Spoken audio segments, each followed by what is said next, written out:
Greetings, students. This is Mr. Torgerson again, coming at you with review for Test 2-2. Once again, we are starting with the distance between a pair of points. The x's here are 11 apart. They're increasing by 11. So our distance will start off with an 11 squared.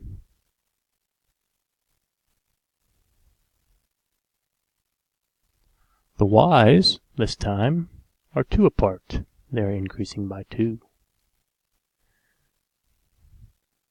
So we will have a 2 squared here. 11 squared is 121. 2 squared is 4. 2 and 121 plus 4 is 125. Because 125 is divisible by 25, I will reduce this root by rewriting it as 25 times 5, and that 25 will become a 5. So the finished answer will be 5 times the square root of 5.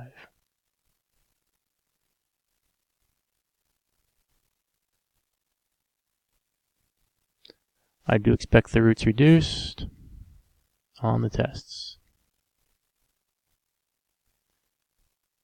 Alright, question 2. Find the midpoint of the line segment. Again, we're going to add the points together. Now, because the x values are the same, the middle of 6 and 6 is going to be 6 again. However, I can show out the work. 6 plus 6 is 12. Half of 12 is, like I said before, 6. Again, what we're talking about here is that the middle of 6 and 6 is 6. The y values here, negative 9 and 3. When those add together, they yield negative 6.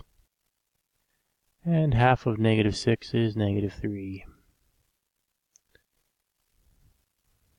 So the middle value between the points is 6 and negative 3. In other words, halfway between 6 and 6 is 6, and halfway between negative 9 and 3 is negative 3. Question 3. This is a good example of corresponding angles. Corresponding? No. Consecutive interior angles. Or same side interior. Because they're on the same side of the transversal and they're both in between the lines, they're called same side or consecutive interior. For them to be corresponding, they'd have to be in the same location. So for them to be corresponding, x would correspond with this angle above the y here. And y would correspond with the angle below the x there. Question 4 is a good example of corresponding angles. X and y are in the same location geographically. Both in the top left corner or in the northwestern corner of the intersections. Question 5. This is a good example of supplementary angles. These are consecutive or same side interior angles, so they must be 180. So 105 plus something is equal to 180. We'll call that something x.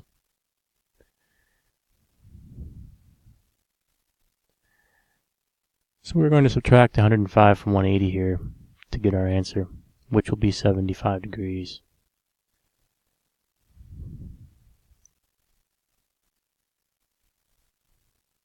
It just so happens that on the next question, we have alternate interior angles, and alternate interior angles should be congruent on any lines that are parallel. So this missing value here, again we'll call it x, is equal to 75 because of alternate interior angles being congruent for any set of parallel lines. Give me a minute to set up the next group of questions.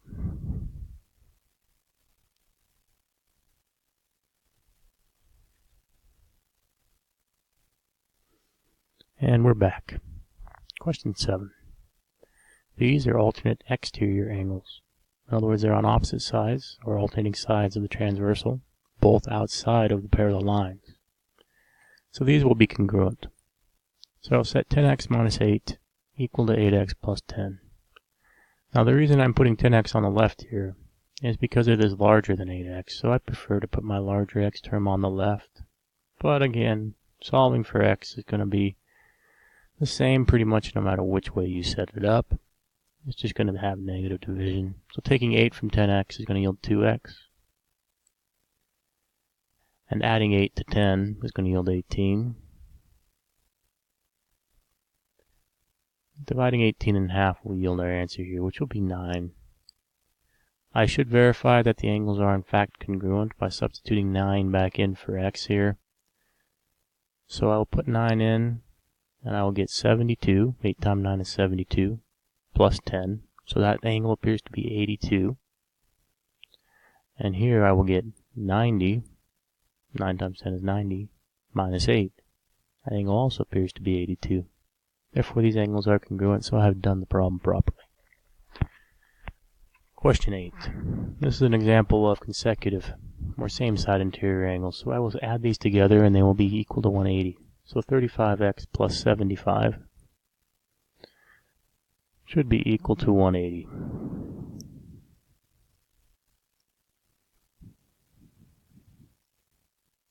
Taking 75 from 180 here will yield 105.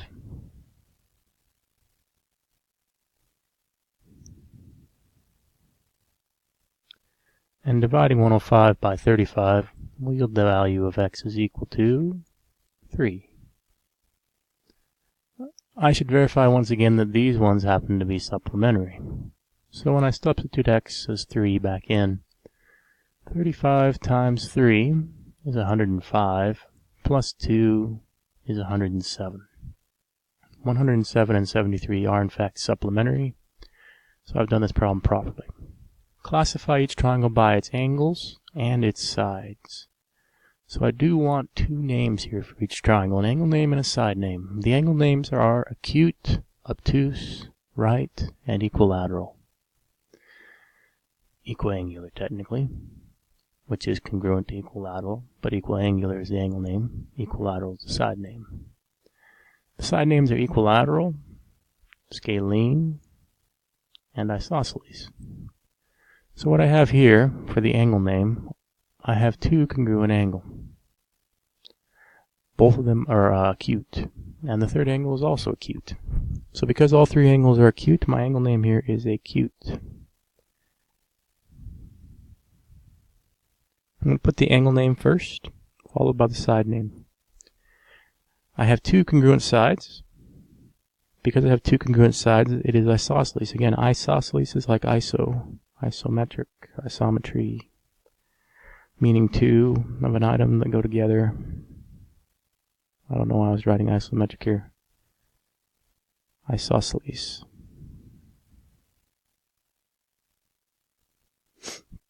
Again, I expect you to spell the word on the test. And it's not isometric, it is isosceles. Alright, question 10. We have one 90-degree angle. This is a right triangle, because one of the angles is 90. We have no congruent sides on this one. They're all different lengths. So this is scalene, a right scalene triangle. Again, I expect you to spell out the word on the test. Give me a minute to the next group.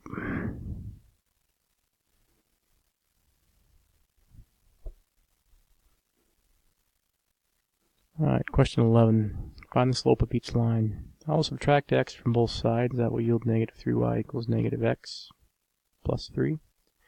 Dividing by negative 3 will yield my slope, which will be 1/3. Negative 1 over negative 3, which is going to reduce into 1/3 positive. Again, this is standard form of a line with x and y on the same side, starting with the x variable. And we can divide the coefficient of x by the coefficient of y here and do the opposite to get our slope. This is a vertical line. Therefore, its slope is undefined or infinite.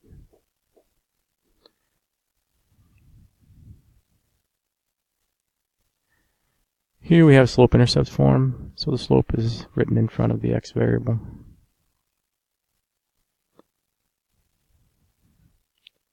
Here we also have slope-intercept form. The slope was written in front of the x variable.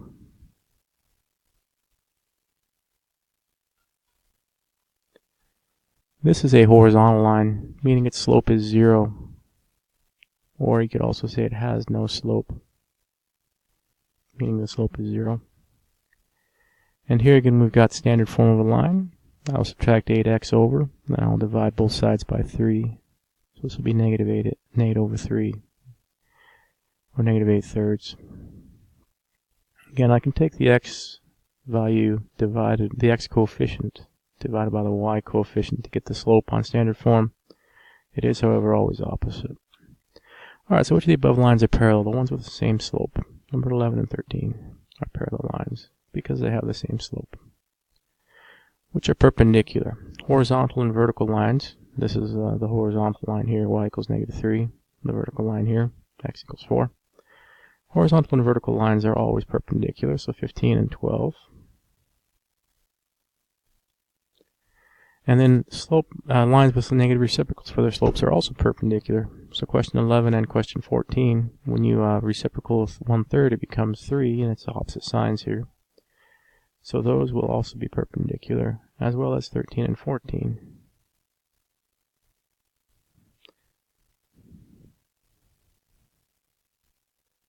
Because the slope on number 13 is the same as the slope on number 11. Alright, find the measure of each angle. The triangle sum theorem. The angles in a triangle must add to make 180. So I'll call this value x here. I'll take x, and to x I will add 82 and 45.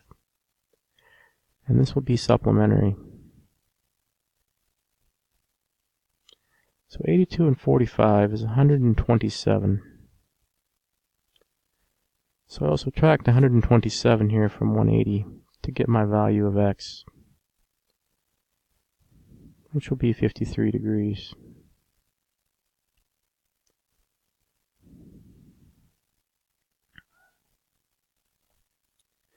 Question 20. Again, this is another supplementary setup. The angles will supplement to make 180. So I'll take 4x plus 7, and I'll add to that 49 and 88 to make 180.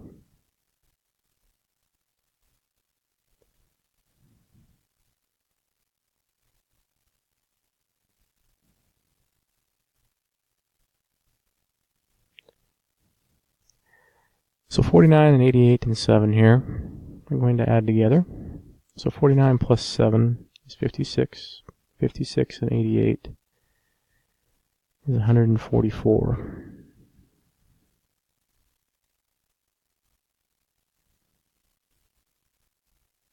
Taking 144 away from 180 will yield 36.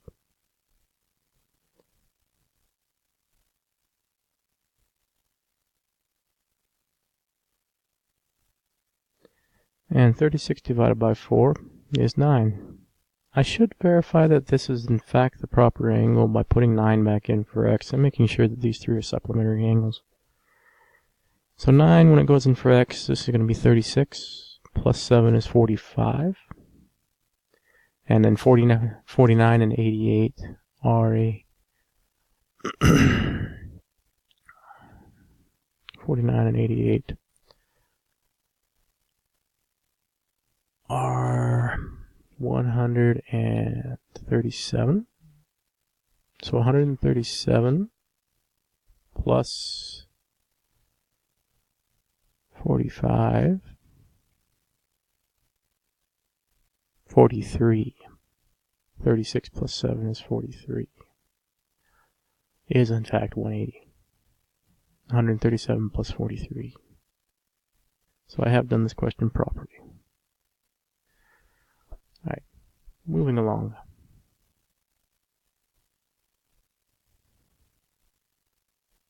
Question 21. The exterior angle theorem.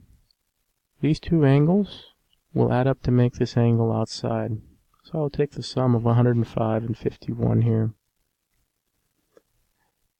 to get the appropriate answer, 156. Question 22. These two angles will add up to make 136, so I'll take the difference of 136 and 42 to get the appropriate answer here.